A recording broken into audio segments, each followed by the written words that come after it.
সরকারকে আমরা বলেছি এই বিভিন্ন কার্ডের খেলা না খেলে সত্যিকার অর্থে মানুষের কর্মসংস্থান নিশ্চিত করুন। বিভিন্ন কার্ডের খেলা না খেলে তরুণদের প্রকৃত কর্মসংস্থান নিশ্চিত করতে সরকারের প্রতি আহ্বান জানিয়েছে জাতীয় সংসদের বিরোধী দলীয় চিফ হুইপ নাহিদ ইসলাম।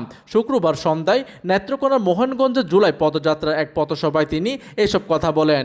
এই সময় নাহিদ ইসলাম বলেন, জেলা ও উপজেলা পর্যায়ে তরুণদের কর্মসংস্থান নিশ্চিত করা না গেলে দেশের অর্থনীতির মূল পরিবর্তন সম্ভব নয়। কার্ডের মতো সুবিধাগুলো প্রকৃত অসহায় মানুষ পাচ্ছে নাকি রাজনৈতিক দলের লোকেরাই পাচ্ছে তা নিয়ে সংশয় প্রকাশ করেন তিনি। দলীয়করণ বন্ধ করে সামাজিক নিরাপত্তার সুবিধাগুলো প্রকৃত দুস্থদের কাছে পৌঁছে দেওয়ার আহ্বান জানান তিনি।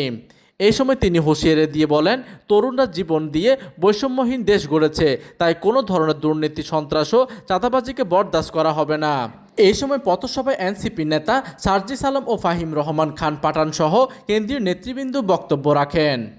প্রতিনিধির তথ্য ও পাঠানো চিত্রে ডেস্ক নিউজ, দিগন্তের বার্তা 24।